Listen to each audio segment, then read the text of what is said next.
Hi everyone, welcome to the Nissan R92 CP, Group C car from the early 90s, one of my favourite Gran Turismo cars, and I get to drive one of these, drive this car actually, today and tomorrow. Crazy power, big turbos, twin turbos, V8, 3.5 litre, so much downforce. I mean, to drive this car, it's really good fun. Some details about the car: it's got carbon brakes, and the brake pedal is actually really good for a car from the 90s. I was expecting it to be, quite a wooden brake pedal, not much feel, not much stopping power, but it was quite the opposite. Really good brakes on the car. On this side, we have one mirror, which is actually sat inside the car. You can see quite a lot out of, and the other mirror, you can see quite a lot out the rear of the car too. So this one's sort of directed to the left side of the car, and that right side one is just to see directly over the rear wing. And it has some cool little louvres here, where I don't know what that does for downforce, but it looks pretty cool. Really wide 365 rear tires, so lots of rear grip. The wing is massive rear diffuser. Really cool to drive. I drove it today, and there was a problem with the boost. So I was getting. So in qualifying, this car produces 800 horsepower with 2 bar of boost, and today I felt like Mark Blundell with that crazy qualifying lap he did at Le Mans, where he had over 1,000 horsepower. I had over 3 bar of boost, which was absolutely mental. Like, the amount of power that this car produced with that amount of boost pressure was just crazy. So yeah, I basically did an out and an in lap because I didn't want to explode the car. The team told me just to check the boost pressure to see if it's working properly, and it wasn't, so I came in the pits. And yeah, let me show you inside the car because it's pretty cool. We have some cool kind of, what are these called, scissor doors, like Lambo style doors.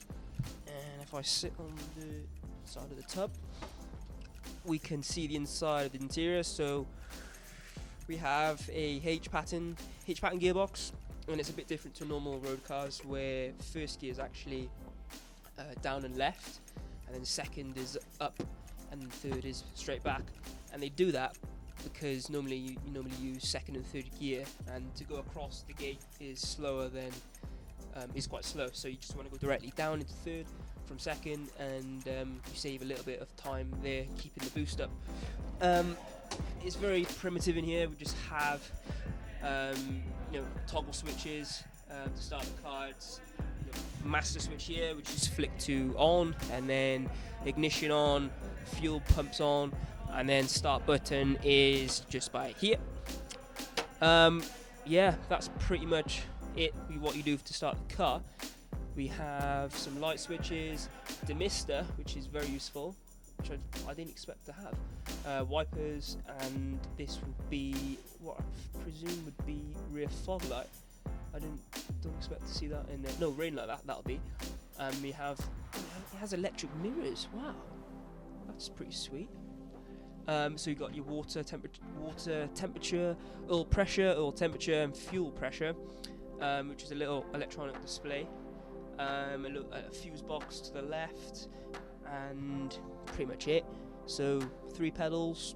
So you have to do heel and toe. There's no synchro mesh on the gearbox, so you have to rev match to change gear. And the most important, well, one of the most important features of the car is the boost bar. So it's in the center, right where the driver needs to look. And you have revs on the right, so 7,000 is his max. It's probably where the soft limiter is, and the hard limiter is probably a bit further on.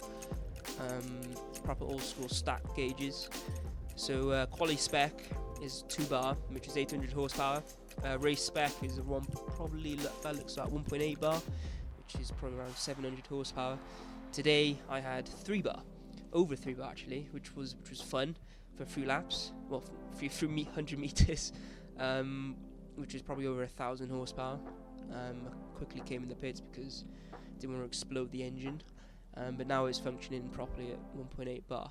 So tomorrow I'll experience that again. And yeah, that's pretty much it. We have some, vents here where we can direct the air inside the car, cool us off. Yeah, it's pretty much it. And properly old school.